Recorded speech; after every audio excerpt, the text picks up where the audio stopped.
Hello everyone, this is Nikhil. Welcome to my YouTube channel Learn Constant. Learn Constant में आपका हार्दिक स्वागत है। Friends, आज हम लोग वीडियो में डिस्कस करने वाले हैं। फ्रेंड्स, आज का जो आपका डिस्कशन रहेगा, फ्रेंड्स आज का जो डिस्कशन है बायोलॉजी का डिस्कशन 4 है, जिसमें हम लोग डिस्कस करने वाले हैं बायोलॉजी का चैप्टर 10 सीबीएसई क्लास 6 का साइंस एनसीईआरटी टेक्स्ट बुक का बायोलॉजी का चैप्टर 10 हम लोग डिस्कस करेंगे इस वीडियो सेशन में। फ्रेंड्स, अगर आप लोगों को नोट्स वगैरह के लिए आप लोग इस वीडियो सेशन के स्क्रीनशॉट ले सकते हैं, ताकि आपको इस वीडियो सेशन की मदद से आपको पर्टिकुलर नोट्स आपको मिल जाएं और आपकी टीचिंग एग्जाम की तैयारी अच्छी तरीके से हो सके। और फ्रेंड्स, ये जो आपका डिसीजन है डिसीजन 4 है। और इस वीडियो सेशन में आगे बढ़ने से पहले, अगर आप यह वीडियो सेशन फर्स्ट टाइम देख रहे हैं, फर्स्ट टाइम आपने विजिट किया है, तो आप हमारे यूट्यूब चैनल लर्न कॉन्सेप्ट को सब्सक्राइब करें, बेल आइकन को प्रेस करें, ताकि आप सभी तक लेटेस्ट एजुकेशन वीडियोस का नोटिफिकेशन आपको टाइम से मिल सके, अगर टाइम से पहुंच सके। और फ्रेंड्स, अगर आपको ये वीडियो सेशन अच्छा लगे तो ज़्यादा से ज़्यादा लाइक करें, ज़्यादा से ज़्यादा शेयर करें अपने फ्रेंड्स को, ताकि यह वीडियो सेशन आपके लिए बहुत ही हेल्पफुल हो। और फ्रेंड्स, अगर कोई भी डाउट है इस वीडियो सेशन से रिलेटेड, तो आप लोग कमेंट बॉक्स में अपना डाउट क्लियर कर सकते हैं। I will try my best reply to all. तो चलते हैं फ्रेंड्स, वीडियो सेशन को आगे बढ़ाते हैं। फ्रेंड्स, आपका बायोलॉजी का जो डिस्कशन है डिस्कशन 4 रहेगा, जिसमें से आपके काफ़ी साइंस के क्वेश्चंस आपके बनते हैं टीचिंग एग्जाम्स के लिए, और जिसमें हम लोग डिस्कस करने वाले हैं CBSE class 6 NCERT science biology subject में हम लोग डिस्कस करेंगे chapter 10 living creature exploring there characteristics. यानी कि जीवित जितने भी आपके जीवित पशु पक्षी हैं, जितने भी आपके लिविंग क्रिएचर्स हैं, हम लोग उनके कैरेक्टरिस्टिक्स हम लोग डिस्कस करेंगे इस चैप्टर में। तो चलते हैं फ्रेंड्स, आगे बढ़ते हैं। और फ्रेंड्स, ये जो आपका सेशन रहेगा आपकी सीटेड यूपीटेड केवीएस एनवीएस और D triple LP specially for TGT science के लिए भी आपके वीडियो सेशन आपके लिए बहुत ही इंपॉर्टेंट है और बहुत ही कंपलसरी है, ताकि आपकी इन टीचिंग एग्जाम्स की प्रिपरेशन अच्छी तरीके से हो सके, जिसमें साइंस एंड पेडागोजी सब्जेक्ट आता है और एनसीईआरटी टेस्ट कंटेंट रहेगा आपका, जिसमें आपके एनसीईआरटी को समझने में और भी आसानी रहेगी, और भी एनसीईआरटी के जितने भी टॉपिक है, जितने भी कॉन्सेप्ट हैं, मैंने एक पर्टिकुलर वे में आपको समझाया इस वीडियो सेशन में। और फ्रेंड्स, हम लोग डिस्कस करेंगे सीबीएसई क्लास 6 की साइंस की एनसीईआरटी टेक्स्ट बुक का बायोलॉजी सेक्शन, और बायोलॉजी सेक्शन में हम लोगों का जो डिस्कशन है डिस्कशन 4 रहेगा। इस वीडियो सेशन की हेल्प से आपके एनसीईआरटी पढ़ने में भी और भी मजा आएगा, और अच्छी तरीके से हर एक टॉपिक आप लोग पढ़ सकते हैं और समझ भी सकते हैं इस वीडियो सेशन की हेल्प से। और फ्रेंड्स, ये आपकी सीबीएसई क्लास 6 की क्यूरोसिटी साइंस की एनसीईआरटी टेक्स्ट बुक है। और फ्रेंड्स, यह एनसीईआरटी टेक्स्ट बुक आप लोग सीबीएसई ncrt.nic.in की ऑफिशियल वेबसाइट से आप लोग डाउनलोड कर सकते हो, और मेरे टेलीग्राम चैनल पर भी आपके एनसीईआरटी टेक्स्ट बुक आपको मिल जाएगी, और मैंने दोनों का लिंक इसी वीडियो के डिस्क्रिप्शन पर आपको दे रखा है, तो आप लोग चेकआउट कर लीजिएगा। फ्रेंड्स, अब हम लोग आगे बढ़ेंगे। आपका जो चैप्टर 10 है, जिसमें living creature exploring there characteristic आपका चैप्टर का नाम है, जिसमें आपके जितने भी टॉपिक हैं कवर होंगे, एनसीईआरटी कंटेंट अच्छी तरीके से कवर होगा, जिसमें आपके साइंस एंड पेडागोजी सेक्शन में जो आपका बायोलॉजी सेक्शन से जितने भी क्वेश्चंस आपके बनते हैं वो आपके एनसीईआरटी बेस्ड होते हैं।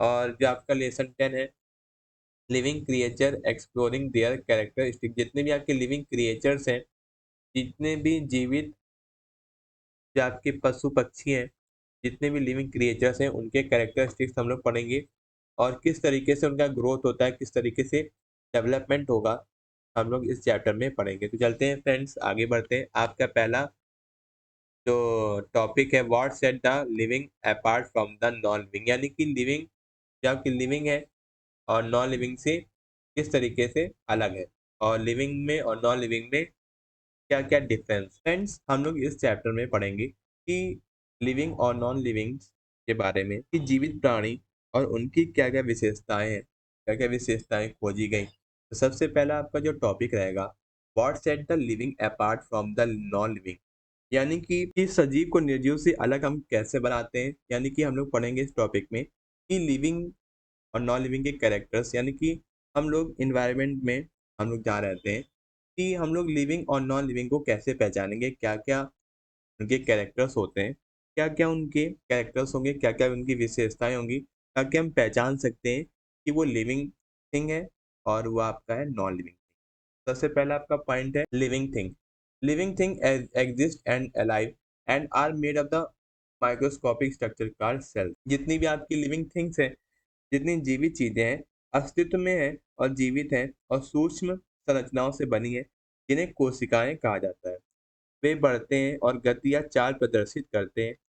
ये मेटाबॉलिज्म का फंक्शन प्ले करते हैं अपने बॉडी में, और जिसमें उपचय और अपचय प्रतिक्रियाएं शामिल। नेक्स्ट अब आपका है living things are the capable of producing a new life which is of their own kind through the process of the reproduction. Living things have the particular life span and are not immortal.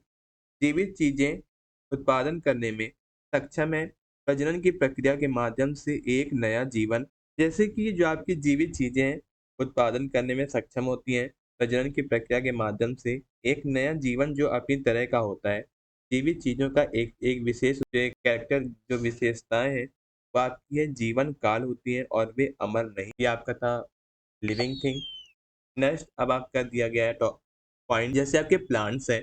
जैसे इस topic में किया गया कि जो living organism है या फिर लिविंग थिंग्स हैं, इसमें आपको दिया गया है कि क्या करते हैं, मूवमेंट करते हैं। लेकिन जो आपके प्लांट हैं, मूव मूव नहीं होते एक प्लेस से दूसरे प्लेस तक, लेकिन वो क्या है, यद्यपि पौधे एक स्थान से दूसरे स्थान पर नहीं जाते हैं, फिर भी वे कुछ प्रकार की गतियां प्रदर्शित करते हैं। जिससे ये पता चलता है जो आपके प्लांट्स हैं वो आपके क्या है, living thing. Opening of the flower is one of the example of movement in plants. जैसा आप लोगों ने देखा होगा, फूलों का खिलना पौधों में गति का एक उदाहरण है। पौधों में गति का एक और उदाहरण है कीट बख्शी। पौधों में देखा जाता है जो आपके इंसेक्टिवोरस हैं, जो कीटों को यानी कि कीड़े मकोड़ों को खाते हैं। Insectivorous Drosera plant are dependent on the insect for their nutrition। जो आपका कंटेंट दिया गया है एनसीईआरटी का, मैं उसके अकॉर्डिंग आपको हर एक टॉपिक कवर कर रहा हूँ इस वीडियो सेक्शन में। जो आपकी कीट बख्शी, जो आपका क्या है, ड्रॉसेरा, यह आपका एग्जाम में आ सकता है। ड्रॉसेरा पौधा अपने पोषण के लिए कीटों पर निर्भर होता है। Drosera is one of the example of the insectivore. Drosera कीट बख्शी का एक उदाहरण है। Drosera is a featured with a saucer-shaped leaf having many hair-like projection। जो आपका ड्रोसेरा है, या आपका ड्रोसेरा प्लांट है, ये एक इंसेक्टिवोरस प्लांट होता है जो सॉसर शेप में उनकी पत्तियां होती हैं और बहुत सारे बाल जैसी आकृतियां दिखाई देती हैं, जिनके सिरे चिपचिपे होते हैं। जब भी कोई कीट तस्तरी में प्रवेश करता है तो बाल अंदर की ओर बढ़ते हैं और अपने चिपचिपे सिरों से कीट को फंसा लेते हैं। अन्य कीट पक्षी पौधों में गति के तंत्र को देखने का प्रयास करते हैं। चढ़ने वाले पौधे भी अपने आसपास रखी किसी भी वस्तु के चारों ओर लिपट जाते हैं। इसका मतलब है कि भले ही पौधे एक स्थान से दूसरे स्थान तक नहीं जाते हैं, लेकिन वे कुछ हलचलें दिखाते हैं, यानी कि वो एक ही जगह पर मूवमेंट भी कर सकते हैं अपनी जगह को बदले बिना। नेक्स्ट आपका पॉइंट है ड्रॉसेरा।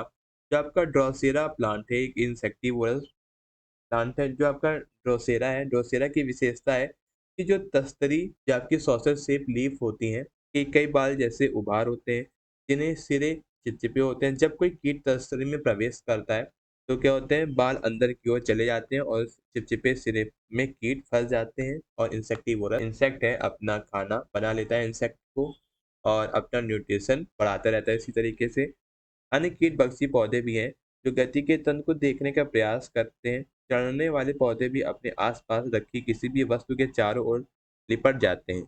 इसका मतलब है कि भले ही पौधे एक स्थान से दूसरे स्थान पर नहीं जाते, लेकिन वे कुछ हलचलें दिखाते हैं। नेक्स्ट है because you have the become large in size.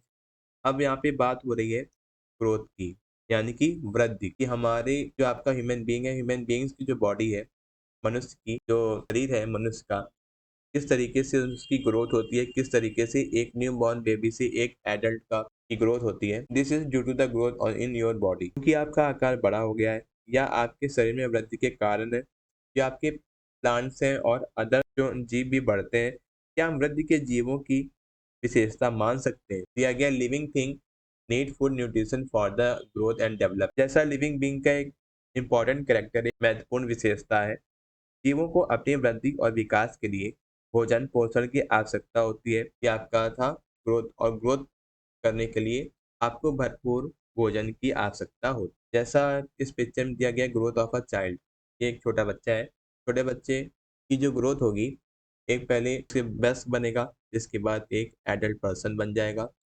किसके थ्रू? क्योंकि लिविंग बींग को किसकी जरूरत होती है? रिक्वायर फूड बढ़ने के लिए हाँ, भोजन की आवश्यकता होती है।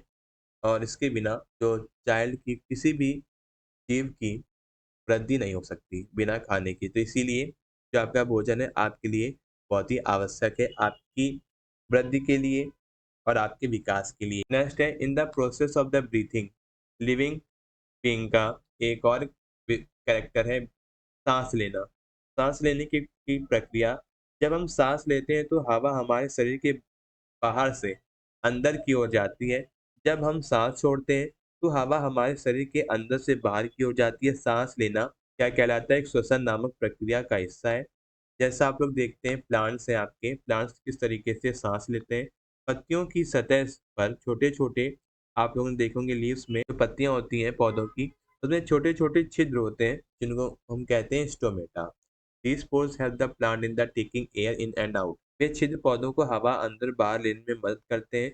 अपने स्कूल में जैसा आप लोगों ने देखा होगा, और जितने भी लिविंग थिंग है, जितने भी जीवित प्राणी है, वो सांस लेते हैं। जो आपका रेस्पायर है, ये आपका लिविंग थिंग का एक कैरेक्टर है, एक महत्वपूर्ण विशेषता है, जिससे हम लोग पहचान सकते हैं कि यह लिविंग बीइंग है। नेक्स्ट अब आपका removal of waste product from the body is called excretion. जैसा आप लोग शरीर से जैसे जो वेस्ट मटेरियल है, जो वेस्ट प्रोडक्ट है, बॉडी से हम जब लोग बाहर निकालते हैं तो उसको हम क्या कहते हैं? उत्सर्जन कहते हैं। क्या कहते हैं? उत्सर्जन। यानी कि अपनी बॉडी से वेस्ट मटेरियल को हम लोग बाहर निकालते हैं। और ये आपका जो कैरेक्टर है, ये लिविंग बीइंग का कैरेक्टर है।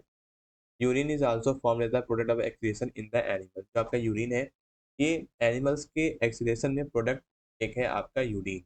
डू यू नो, जैसा आप लोग जानते हैं प्लांट्स प्लांट्स जो है, जो पेड़ पौधे हैं, किस तरीके से अपना उत्सर्जन की प्रतिक्रिया करते हैं। आपने देखा होगा कि पौधे पत्ती पर छोटी छोटी बूंदों के रूप में अतिरिक्त पानी और खनिज पदार्थ बाहर निकलते हैं। एग्जाम्पल जैसे ग्रासेस में आप लोगों ने देखा होगा, और गुलाब के पेड़ों में, सॉरी गुलाब के पौधों में। All living beings excrete. सभी जीवित प्राणी मल त्याग करते हैं, यानी कि एक्सक्रीट करते हैं। तो जितने भी लिविंग थिंग्स के ये आपके कैरेक्टर है, रेस्पिरेशन, सांस लेना, उत्सर्जन करना। और नेक्स्ट अब आपका है प्लांट में कुछ कैरेक्टर्स आपके दिए गए हैं कि कोई भी चीज़ या घटना जो जीवित प्राणियों को प्रतिक्रिया करने के लिए प्रेरित करती है, उसे हम क्या कहते हैं? उत्तेजना, यानी कि स्टिमुलस। तीन उत्तेजनाएं हैं बॉडी की, और उसके प्रति अपने शरीर की तत्काल प्रक्रिया की सूची, ये जो आपका एक्टिविटी है। नेक्स्ट अब आपका है जैसे कि प्लांट है, हाँ पौधे भी उत्तेजनाओं पर प्रतिक्रियाएं करते हैं। उदाहरण के तौर पर हम लोग एक एग्जांपल ले सकते हैं, कोई मोई मिमोसा, लाजालू। पौधे जब हम उन्हें छूते हैं तो अपनी पत्तियों को मोड़ लेते हैं। क्या आपने अभी देखा है कि कुछ पौधे सूर्यास्त के बाद अपनी पत्तियों को मोड़ लेते हैं? विशेष रूप से एक दूसरे के सामने वाले कुछ पौधों की पत्तियां एक साथ आ जाती हैं, या आंवला भारतीय करौंदा जैसे छुई मुई और पौधों के पेड़ की सोती पत्तियों में देखा जा सकता है।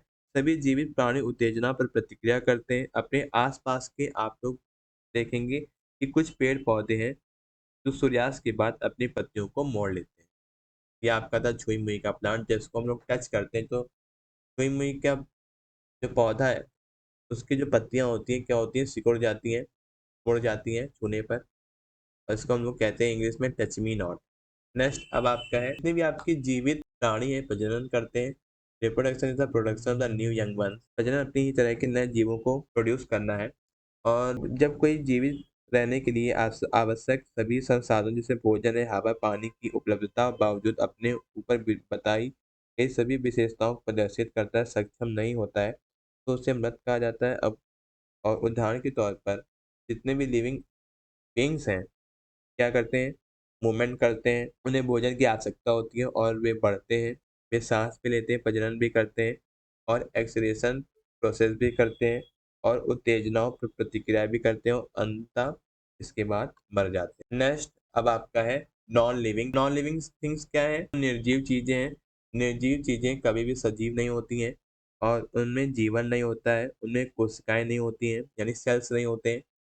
और वह ना तो कभी ग्रो करती हैं और ना ही कोई हरकतें करती हैं, यानी कोई भी मूवमेंट नहीं होगा, और ना उनमें मेटाबॉलिज्म एक्टिविटीज होती, ना एनाबॉलिक और ना कैटाबॉलिक, और ना ही वो रिप्रोड्यूस कर सकते हैं। जितने भी नॉन लिविंग्स हैं, निर्जीव वस्तुओं का कोई जीवन काल नहीं होता, वे सांस नहीं लेते क्योंकि उन्हें ऊर्जा के लिए भोजन की आवश्यकता नहीं होती और इसलिए वे एक्सक्रीशन नहीं करते। वे जन्म, विकास और मृत्यु के किसी भी चक्र में नहीं आते हैं। They are created and destroyed by the external force.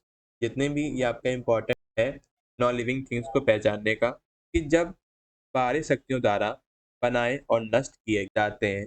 और कुछ आपके नॉन लिविंग थिंग्स के एग्जाम्पल हैं, जिसमें आपके पत्थर हो गए, पेन हो गया, किताबें, साइकिल और बॉटल्स। ये आपके किसके अंतर्गत आते हैं? आपके निर्जीव चीजों में, यानी कि नॉन लिविंग थिंग्स। नेक्स्ट अब आपका टॉपिक है, अब हम लोग पढ़ेंगे कि लिविंग थिंग्स यानी कि प्लांट्स में एक सीड से एक प्लांट किस तरीके से बन सकता है। जैसा आप लोग देख रहे होगे कि अंकुरण है आपके, कि अंकुरण के लिए आवश्यक शर्तें क्या क्या होती हैं जो एक बीज से एक पेड़ को तैयार कर सकते हैं। जो आपका जर्मिनेशन है, जैसा आपका जर्मिनेशन है कि अंकुरण बीजों के नए पौधों में विकसित होने की एक प्रक्रिया है।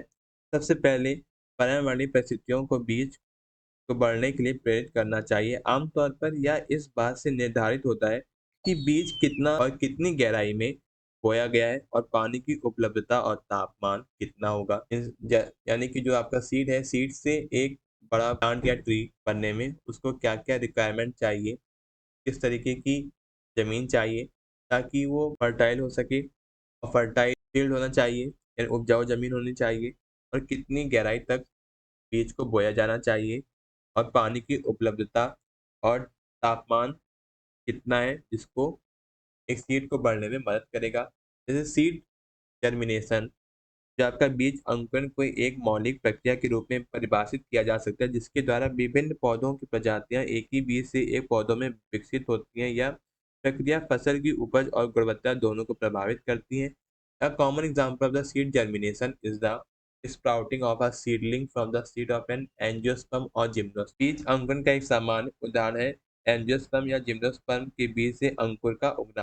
फ्रेंड्स, आप लोग जो एंजियोस्पर्म और जिम्नोस्पर्म है आप लोग जानते होंगे, और जो आपकी नेक्स्ट क्लास में हम लोग एंजियोस्पर्म और जिम्नोस्पर्म के बारे में चर्चा करेंगे। आपके अगले क्लासेस में आपके एंजियोस्पर्म और जिम्नोस्पर्म के बारे में डीपली आपको दिया गया है, और आप लोग एक जनरल वे में आप लोग समझ सकते हैं। जो आपके एंजियोस्पर्म और जिम्नोस्पर्म होते हैं उसमें आपका सीड का फॉर्मेशन होता है, जिसमें सीड हमें एंजियोस्पर्म और जिम्नोस्पर्म में देखने को मिलता है। नेक्स्ट अब आपका है, जैसे आपका प्रोसेस है सीड जर्मिनेशन का, और ये आपका फ्रेंड्स डाइकॉट और मोनोकॉट सीड का आपका ये एक पिक्चर दिया गया आपके एनसीईआरटी टेक्स्ट बुक में। पिछले लेसन में मैंने आपको बताया कि कॉटिलिडन क्या है और डाइकॉट सीड क्या है और मोनोकॉट सीड क्या है। ये आपका फ्रेंड चने का एक बीज है जिसमें आपके टू कॉटिलिडन है, और टू कॉटिलिडन के बीज से ही देख रहे होंगे आप कि ये जो सीड है, बीज बीज के बीज से ही एक प्लांट है। प्लांट की लीव्स आपकी निकल आई, और ये आपके क्या है? स्प्राउटिंग है, यानी कि बीज का क्या हो रहा है? अंकुरित होना। जिससे क्या होंगे? टू लीव्स निकलेंगी, फिर इनके बीज से ही जिस का सीड है उसका प्लांट ग्रोथ होता चला जाएगा, जैसा आप लोग इसमें देख सकते हो। जिससे सीड है, सीड में टू कॉटिलिडन्स होते हैं। डाइकॉट सीड जैसे चने का पेड़ हो गया, चने का बीज हो गया, और जैसे बीन्स का हो गया, जिससे ये रेडिकल्स निकले। फिर रेडिकल्स के बाद फिर ये आपकी जो हाइपोकॉटिल है और रूट हेयर्स आपका फॉर्मेशन हुआ। फिर इसके बाद प्लांट का फॉर्मेशन हो जाएगा, धीरे धीरे ग्रोथ करेगा, फिर एक ट्री बन जाएगा, यानी पेड़ का फॉर्मेशन होगा। एक ये आपका प्रोसेस है कि बीज को अंकुरण करने के लिए क्या क्या हमें चाहिए। तो सबसे पहला आपका है वाटर, यानी कि मात्रा। किन मात्रा में होना चाहिए? पानी, जो आपकी सीड को जर्मिनेट करने में हेल्प करता है। Seed require water for the germination. बीजों को अंकुरित होने के लिए पानी की आवश्यकता होती है। पानी बीजों को उनके विकास के लिए आवश्यक प्रक्रिया संपन्न करने में सक्षम बनाता है। बीज के बाहरी आवरण को बीज आवरण कहा जाता है, सीड कोट कहा जाता है। Water soften the seed coat and help the tiny embryo inside in the develop into the plant।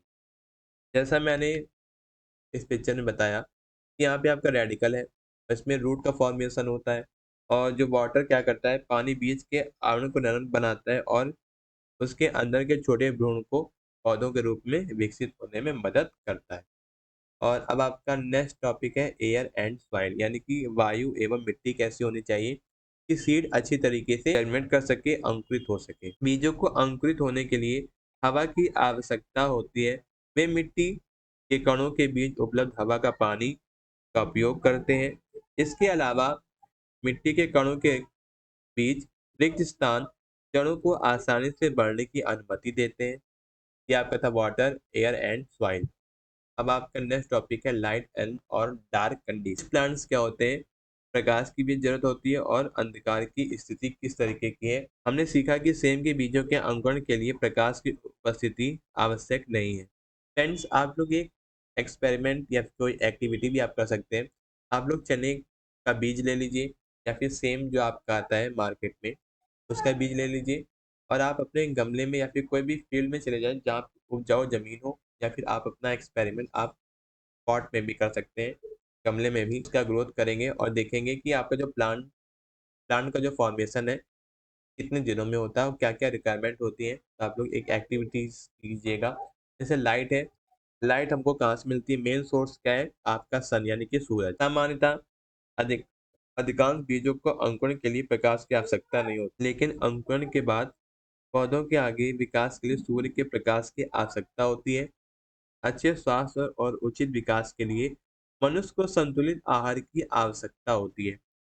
इसी प्रकार पौधों को भी उनकी उचित वृद्धि और विकास के लिए अनुकूल परिस्थितियों और पोषक तत्वों की भी आवश्यकता होती है। फ्रेंड्स, आपका एक बॉक्स दिया गया है जिसमें कुछ फ्लावरिंग प्लांट्स के बारे में आपको बताया गया कि जो आपके फ्लावर के जो प्लांट है, फूलों के जो पौधे हैं, उनके बीज किस तरीके के होते हैं, किस तरीके से जर्मिनेट होते हैं, किस तरीके से अंकुरित होते हैं। Some seeds of the flowering plant like callus, आपका एक फूलों का पौधा है कॉलस एंड पिटूनिया, जिसको जरूरत होती है लाइट की ग्रोथ करने में। Covering the seed with the soil inhibit their sprout, और कुछ बीजों को अंकुरित होने के लिए प्रकाश की आवश्यकता होती है। इन बीजों को मिट्टी में दबाने, मिट्टी से ढकने से उनका अंकुरण बाधित होता है। और जो आपका कैलोडिला है और जीनिया है, ये सब जो आप ये जो दोनों फूल वाले पौधे हैं, आपका सेल्डोना और जीनिया, ये आपके जो जर्मिनेट होंगे अंधेरे वाले एरिया में, यानी कि अंधेरे की आवश्यकता होती है। इन बीजों को पर्याप्त मिट्टी से ढक देना चाहिए। ये आपके कुछ सीड हैं जिन्हें लाइट की भी जरूरत होती है और अंधेरे की भी आवश्यकता होती है। आपकी थी लाइट एंड डार्क कंडीशन, यानी कि प्रकाश और अंधकार की स्थिति में कुछ आपके प्लांट्स के जितने भी सीड हैं, कुछ आपके प्लांट्स के सीड आपके लाइट में भी ग्रोथ कर सकते हैं और डार्क कंडीशन में भी ग्रोथ कर सकते हैं, जैसा इस बॉक्स में आपको गिवन है। कि आपसे इससे क्वेश्चन बन सकते हैं कि ऐसे फूल वाले पौधे बताइए जो लाइट से जर्मिनेट हो सकते हैं। तो आपको ऑप्शन दे दिया जाएगा, तो आपका कोलेयस एंड पेटूनिया। नेक्स्ट अब आपका है growth and movement in plants, यानी कि वृद्धि और प्लांट में गति यानी कि मूवमेंट किस तरीके से हो सकती है। सूर्य का प्रकाश पौधों के विभिन्न भागों की वृद्धि की दिशा को प्रभावित करता है। यदि पौधों को उल्टा रखा जाए तो पौधों की जड़ और टहनी किस दिशा में बढ़ेगी और गति करेगी। फ्रेंड्स, आपका एक बॉक्स दिया गया नो अ साइंटिस्ट। फ्रेंड्स, इसमें साइंटिस्ट के बारे में आपको दिया गया इंट्रोडक्शन कि क्या क्या उन्होंने क्या क्या खोज की। तो आइए जानते हैं नो अ साइंटिस्ट, जिसमें आपको बताया जा रहा है जगदीश चंद्र बोस के बारे में। 1858 से 1937 ये आपके एक इंडियन साइंटिस्ट थे जिन्होंने पौधों के साथ कुछ आकर्षक प्रयोग किए। उन्होंने क्रोस्कोग्राफ नामक एक मशीन बनाई जो एक रिकॉर्ड रखती थी कि पौधे प्रकाश, गर्मी, बिजली और गुरुत्वाकर्षण जैसे उत्तेजनाओं पर कैसे प्रतिक्रिया करते हैं। इस मशीन की मदद में से माप सकते हैं कि पौधे कितनी तेजी से बढ़ते हैं, और उन्होंने यह भी दिखाया कि पौधे उत्तेजनाओं को समझ सकते हैं और उन पर प्रतिक्रिया भी कर सकते हैं। अब आपका नेक्स्ट टॉपिक है अब आपका पौधों का जीवन चक्र, यानी कि एक सीड से एक पर्टिकुलर एक प्लांट का फॉर्मेशन कैसे होता है। चलिए आइए जानते हैं और डिस्कस करते हैं। लाइफ साइकिल ऑफ अ पौधों का जीवन चक्र हम लोग डिस्कस करेंगे। तो a seed grow into a young plant and mature to produce flower and fruit. एक बीज है एक युवा पौधों के रूप में जो आपका यंग प्लांट में विकसित हो जाता है, यानी कि एक सीड से, एक बीज से ग्रो, एक जो बीज होगा ग्रो करेगा एक यंग प्लांट में और पौधों के रूप में विकसित होता है, फूल और फल उत्पन्न करने के लिए परिपक्व हो जाता है, यानी कि मेच्योर हो जाता है प्लांट, सीड से प्लांट, और प्लांट मेच्योर हो जाता है अपने फ्लावर और फ्रूट को प्रोड्यूस करने में। फ्रूट क्या है? जो आपका फ्रूट है, फल जो इस मामले में एक फली है जो बीज होते हैं जो सेम के पौधों की एक नई पीढ़ी को जन्म देते हैं, जिसमें आपको एक बीन प्लांट का एक लाइफ साइकिल दिया गया है, जिसमें ये आपका क्या है, सीड है बीन का। फिर इस तरीके से आपकी स्टेज हैं कि किस तरीके से एक एडल्ट प्लांट बीन्स बनेगा जो प्रोड्यूस कर सकता है फ्लावर और fruit. The entire process seed of a plant, जैसा आप लोगों को दिया गया है इस फिगर में 10.4 में, कि किस तरीके से एक बीज से एक जो आपका युवा पौधा आपका तैयार हो सकता है। Then to the next generation of a seed is called the life cycle of a plant. इस तरीके की जनरेशन को हम लोग कह सकते हैं कि इसी सीड से जो पौधे बढ़ना बंद कर देते हैं। और जब क्या है, when a plant stop growing and all the activities of the life gradually come to an the end. क्या है, पौधे जब बढ़ना बंद कर देते हैं और जीवन की सभी गतिविधियां धीरे धीरे समाप्त हो जाती, तभी जब सभी आवश्यक परिस्थितियां उपलब्ध होने के बाद भी पौधे को मृत माना जाता है। जैसा उन्होंने पेन प्लांट का एक पर्टिकुलर एक लाइफ स्पैन होता है, यानी कि जीने की एक क्षमता होती है पेन प्लांट की। और फिर उसके बाद जब सारे रिक्वायरमेंट उसको मिलते रहते हैं, फिर वो कोई भी रिएक्शन नहीं करता है, रिएक्ट नहीं करेगा, तो फिर उसको क्या माना जाएगा कि प्लांट की डेथ हो चुकी, यानी कि प्लांट क्या करेगा, ग्रोथ होना उसमें बंद हो जाएगा। हम लोग क्या मान सकते हैं कि प्लांट की क्या, पौधों की मृत्यु हो चुकी है, यानी कि पौधों को मृत माना जाएगा। नेक्स्ट अब आपका life cycle of a animal. Life cycle of animals यानी कि प्राणियों का जीवन चक्र। जैसा हम लोगों ने पिछले टॉपिक में पढ़ा, डिस्कस किया पौधों का जीवन चक्र, और अब हम लोग देखेंगे लाइफ साइकिल ऑफ एनिमल्स, यानी कि कुछ एनिमल्स में और कुछ आपके एनसीईआरटी में दिए गए कुछ मॉस्किटो का, और एक आपका दिया गया फ्रॉग का life cycle. We have seen that, हमने देखा कि ये पौधे अपने जीवन चक्र में कई परिवर्तनों से गुजरता है। और अब हम लोग देखेंगे life cycle of a mosquito, यानी कि जो आपका मच्छर है, मच्छर का जीवन चक्र किस तरीके से वर्क करता है, जिसमें कई सारे मॉस्किटोज का जन्म होता है और वो हमको काटने के लिए तैयार है। जैसे mosquito buzzing around is a common experience for all of us. मच्छरों का भिनभिनाना हम सभी के लिए एक सामान्य अनुभव है, और ज़्यादातर देखा गया है कि मादा मच्छर रक्त चूसने वाले कीट हैं जो मलेरिया, डेंगू, चिकनगुनिया जैसे जितनी बीमारियां हैं, रोग हैं, फैलाती हैं। और किसके द्वारा होता है? फीमेल मॉस्किटो के द्वारा। ठीक, ये आप ध्यान रखेंगे कि मॉस्किटो कौन सा मच्छर है, मेल या फीमेल में, कि वो ब्लड सक यानी कि रक्त को चूसता है, जिससे हम कई बीमारियां होती, मलेरिया, डेंगू एंड चिकनगुनिया किस किस किससे होता है? फीमेल मॉस्किटो यानी कि मादा मच्छर के द्वारा आपकी इतनी सारी बीमारियां होती, मलेरिया, डेंगू और चिकनगुनिया किस तरीके से ब्लड को चूसते हैं, और जिससे कि मलेरिया, डेंगू और चिकनगुनिया जैसी कई बीमारियां फैलती हैं। आपने देखा होगा अपने न्यूज़पेपर में कई आर्टिकल निकलते हैं मॉस्किटो के बारे में, कि अपने समाचार पत्रों, स्कूल नोटिस बोर्ड में आप लोगों ने देखा होगा, जागरूकता अभियान से सीखना होगा कि मच्छरों के प्रजनन को रोका जाना चाहिए। किस तरीके से हम लोग रोक सकते हैं ताकि जो मॉस्किटोज के द्वारा जितने भी हमारे कम्युनिटी में, जितने भी हमारे आसपास जितनी बीमारियां होती हैं मच्छरों से, वो कम हो जाएं। We are advised not to allow water to stagnate anywhere in our surroundings. हमें सलाह दी जाती है कि हम अपने आसपास कहीं भी पानी जमा होने ना दें। Conduct a safety audit in your school. जैसा आप लोगों ने स्कूलों में देखा होगा अपने स्कूल टाइम में, कि अपने स्कूल में अपने घर या आसपास स्थिर पानी की जांच के लिए सुरक्षा ऑडिट का आयोजन करें किया जाता है। और some common place where stagnant water is likely to gather are desert cooler. जैसा गर्मियों के मौसम में कुछ सामान्य स्थान जहाँ की स्थिर पानी इकट्ठा होने की संभावना होती है, जैसे आपके डेजर्ट कूलर में, और आपके पौधे वाले गमलों में भी पानी इकट्ठा होता है, और कोई भी खुला कंटेनर। इसी वजह से अपने आसपास पानी जमा ना होने दें, क्योंकि जो मॉस्किटोज हैं अपने जितने भी एग्स हैं वहाँ पर देते हैं ठंडे जगह में, और वहाँ पे मॉस्किटोज की लाइफ साइकिल चलती रहती है। फिर इसके बाद एक मॉस्किटोस कई मॉस्किटोस का फॉर्मेशन हो जाता है, जिसमें आपने दो अलग अलग प्रकार की कृमि जैसे जीव मिल सकते हैं, जैसे कि लार्वा और पुपा। आपके जो पानी वाली जो जगह है जहाँ पे पानी इकट्ठा होता है, इसी वजह से पानी इकट्ठा नहीं होने दिया जाता है, क्योंकि वहाँ पे मच्छरों के लार्वास प्रेजेंट होते हैं। और वो मच्छर में जब डेवलप हो जाते हैं, मॉस्किटोज में डेवलप होंगे, तो क्या कई सारी बीमारियां करेंगे हमारे आसपास। Two distinct the stage during the development of the mosquito, अपने आसपास दो अलग प्रकार के और यदि आपको लार्वा और प्यूपा दिखाई दे तो ये तो आपकी एक्टिविटी है। मच्छरों के प्रजनन को रोकने के लिए आवश्यक उपाय किए जा सकते हैं। मॉस्किटो लार्वा और प्यूपा जल निकाय में पाए जाने वाले मच्छर के लार्वा और प्यूपा बार बार पानी की सतह पर आते हैं। Mosquito larva and pupa live in a water and require air to respire.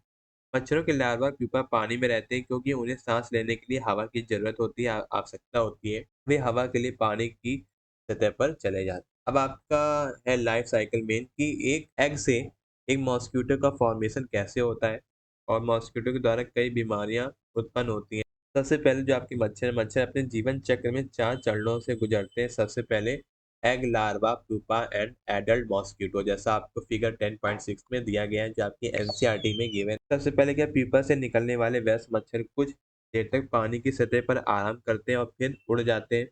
वयस्क मच्छर 10 से 15 दिन तक जीवित रह सकते हैं। हमने देखा है कि मच्छर अपना जीवन अंडे के रूप में शुरू करता है। जैसा आप लोग स्टेज फर्स्ट में आप लोग देख रहे हैं, स्टेज सेकंड आपकी लार्वा स्टेज होती है। फिर जो आपकी लार्वा है, लार्वा प्यूपा में कन्वर्ट होता है। फिर जो आपका प्यूपा है, एक एडल्ट मॉस्किटो जो आपका एक वयस्क मच्छर में परिवर्तित हो जाता है। और adult female mosquito lay eggs. ज़्यादातर जो आपकी फीमेल मॉस्किटो ही एग्स देती हैं। वयस्क मादा मच्छर सीधे पानी पर या उसके आसपास अंडे देती हैं और यह चक्र इसी प्रकार से कंटिन्यूसली चलता रहता है।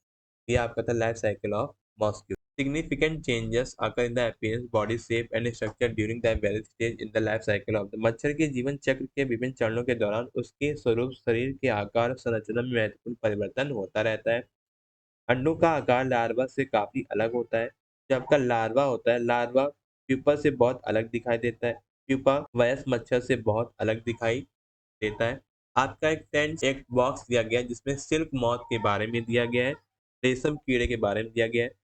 जो आपका रेशम कीट है, 4 जीवन चरणों से गुजरता है। ये आपका फ्रेंड्स इंपॉर्टेंट है, इससे रिलेटेड आपके क्वेश्चंस आ सकते हैं। Egg, larva, pupa and adult. अंडा, लार्वा, प्यूपा और वयस्क अंडों से लार्वा निकलते हैं, जो फिर आकार में बड़े हो जाते हैं। लार्वा धागे जैसा पदार्थ स्रावित करते हैं, जिसमें वे अपने साथ ले जाते हैं। रेशम के कपड़े बनाने के लिए इन रेशों का इस्तेमाल किया जाता है। भारत में खादी और ग्राम उद्योग आयोग केवीआईसी ने रेशम उत्पादन के लिए कई केंद्र स्थापित किए हैं। नेक्स्ट अब आपका है life cycle of a frog, यानी कि मेढक का जीवन चक्र। अब हम लोग पढ़ेंगे life cycle of a frog, मेढक का जीवन चक्र। बरसात के मौसम में आप लोगों ने देखा होगा कि आपके आसपास जब पार्कों में जब पानी भर जाता है तो वहाँ पे मेढक की आवाज़ें बहुत आने लगती है। यानी कि जितने भी आपके मेढक हैं, मेढक ज़्यादातर बरसात के मौसम में ही रिप्रोडक्शन प्रोसेस करते हैं। बरसात के मौसम में किसी प्रशिक्षक के साथ आप या फिर आप लोग आस-पास अपने देखते होंगे कि छोटे-छोटे आपके जितने भी वाटर बॉडीज़ हैं, जैसे कि आपके जैसे तालाब हो गया, के आस-पास जो आपके बरसात के मौसम में जो आपके बगीचे होते हैं, पार्क होते हैं, वहाँ पे जब पानी भर जाता है या मैदान होते हैं, वहाँ जब पानी भर जाता है, तो वहाँ पे एक जेली लाइक सब्सटेंस आपका वहाँ पे प्रेज़ेंट होता है। तालाब के किनारे की ओर पानी की सतह पर एक सफ़ेद जेली जैसा पदार्थ होता है, जैसे आप लोग 10.7 में आप लोग देख रहे होंगे एफ में। ये आपका जेली लाइक स्ट्रक्चर है और ये आपका जो जेली लाइक स्ट्रक्चर है, ये इसमें पानी में या उसके आस-पास उगने वाले पौधों से भी जुड़ा जा सकता है। यह जेली लाइक स्ट्रक्चर होता है, जैसा पदार्थ वास्तव में मेढक के अंडों का समूह है और इसे स्पॉन के रूप से जाना जाता है। किस क्या कहते हैं? Spawn. Some of the stages have been clubbed together, for example stage A and F. जैसे आपको स्टेजेस दी गई हैं life cycle of a frog की। तो स्टेज फर्स्ट है आपकी embryo, spawn. Stage first A आपका क्या है? पहला दिन क्या है आपका? स्पॉन। फिर 3 से 4 दिन बाद जो आपके स्पॉन किस में हो जाएंगे, एम्ब्रियो में डेवलप हो जाएंगे। इसके बाद या थोड़े दिनों बाद 7 से 10 दिन बाद जो आपके एम्ब्रियो है, एम्ब्रियो किस में हो जाएंगे, टेडपोल, और टेडपोल में किसी भी होगी जैसे आप लोग देख सकते हो। इसके बाद स्टेज सेकेंड डी में टेडपोल उनकी क्या निकल आएंगी, लेग्स निकल आएंगी 8 से 10 हफ्ते में। फिर इसके बाद फ्रॉगलेट, फ्रॉगलेट में डेवलप होंगे 12 हफ्ते में, जो आपकी स्टेज थर्ड है। फिर इसके बाद एक एडल्ट फ्रॉग 14 हफ्तों में फॉर्मेशन हो जाएगा, जैसा आप लोग स्टेज में देख सकते हो। नेक्स्ट अब आपका tadpole develop leg but still have the tail. आपके टेडपोल में पैर विकसित हो जाते हैं लेकिन पूंछ अभी भी मौजूद है। पूंछ उन्हें पानी में तैरने में मदद करती है। जैसे इसका फंक्शन है कि जो आपकी पूंछ होती है टेडपोल की, वो पानी में तैरने में मदद करती है, क्योंकि जो फ्रॉग है पानी में ही अपने अंडे देते हैं। वे अभी अभी पानी में रहते हैं लेकिन कुछ समय जमीन पर भी बिताना शुरू करते हैं। वे बढ़ते रहते हैं, वे अपनी पूंछ पूरी तरह खो देते हैं। उनके पैर कूदने और जमीन पर उतरने में मदद करने के लिए मजबूत हो जाते हैं। वे पूर्ण विकसित वयस्क मेढक बन जाते हैं जो जल और भूमि दोनों पर रह सकते हैं, जिसको हम कहते हैं एम्फीबियन। एम्फीबियन एम्फीबियंस यानी कि ऐसे जीव जो जमीन पर भी रह सकते हैं और पानी में भी रह सकते हैं। Plants and animals are the part of the living world. पौधे और जानवर जीवित दुनिया का एक हिस्सा है। They go through the various changes during the course of their lives. वे अपने जीवन के दौरान विभिन्न परिवर्तनों से गुजरते हैं। हमने सीखा कि एक छोटा पौधा है कैसे बढ़ता है और एक बड़े पेड़ में बदल जाता है। हमने यह सीखा कि जानवर कैसे बढ़ते हैं और युवा से वयस्क में बदलते हैं। यह यात्रा प्रत्येक जानवर के लिए यह यात्रा प्रत्येक जानवर के लिए अलग अलग होती है, जो उसे अद्वितीय और विशेष बनाती है। इसे प्यूपा की कीड़ में बदलते देखा हम लोगों ने, टेडपोल को मेढक में बदलते देखा। पौधों और जानवरों के जीवित रहने तथा उनकी प्रजाति की निरंतरता बनाए रखने के लिए ऐसे परिवर्तन महत्वपूर्ण है। हमें उनके घरों का भी ध्यान रखना चाहिए। हमें अपने घरों का पोषण संरक्षण करके हम इस समृद्ध जीवांत दुनिया में योगदान करते हैं। तो फ्रेंड्स ये आपके कीवर्ड्स थे इस लेसन में कवर हुए। Breathing, movement, death, non living, excretion, nutrition, froglet, pupa, termination, reproduction, growth, respiration, larva, response, life cycle, stimulus, living and tadpole. तो जितने आपके जो टर्म है, जितने भी शब्द हैं आपके कवर हुए इस लेसन में। और ये आपका कंक्लूजन है कि हम लोगों ने क्या क्या डिस्कशन किया। हम लोगों ने आसपास की वस्तुओं को 2 प्रकार में वर्गीकृत किया यानी क्लासिफाई किया, लिविंग एंड नॉन लिविंग में। और लिविंग बींग्स के कुछ कैरेक्टर्स हैं, कुछ फीचर हैं, जैसे कि खाना और चलना, बढ़ना, सांस लेना, एक्सक्रीशन करना, रिस्पॉन्ड टू स्टिमुलाई, उत्तेजना पर प्रतिक्रिया करना, प्रजनन करना, और लास्ट में जब लाइफ स्पैन खत्म हो जाती है लिविंग बींग की, तो क्या होते हैं, मर जाते हैं। और ये जितने भी फीचर्स हैं ये आपके नॉन लिविंग थिंग्स में नहीं होते हैं। प्रत्येक जीव अपने जीवन के दौरान कई चरणों से गुजरता है। बीजों का अंकुरण जल, वायु और उपयुक्त प्रकाश और अंधेरे की स्थिति की उपलब्धता पर निर्भर करता है। बीजों के हम लोगों ने जर्मिनेशन ऑफ सीड के बारे में भी इस चैप्टर में देखा और डिस्कशन भी किया। जर्मिनेशन ऑफ सीड कि बीजों के अंकुरण के दौरान जड़ें आमतौर पर नीचे की ओर बढ़ती हैं और जबकि अंकुर ऊपर की ओर बढ़ते हैं। और हम लोगों ने कई तरीके के प्लांट्स लाइफ साइकिल भी हम लोगों ने पढ़े, जो एक बीज से लेकर एक प्लांट में का डेवलपमेंट होता है।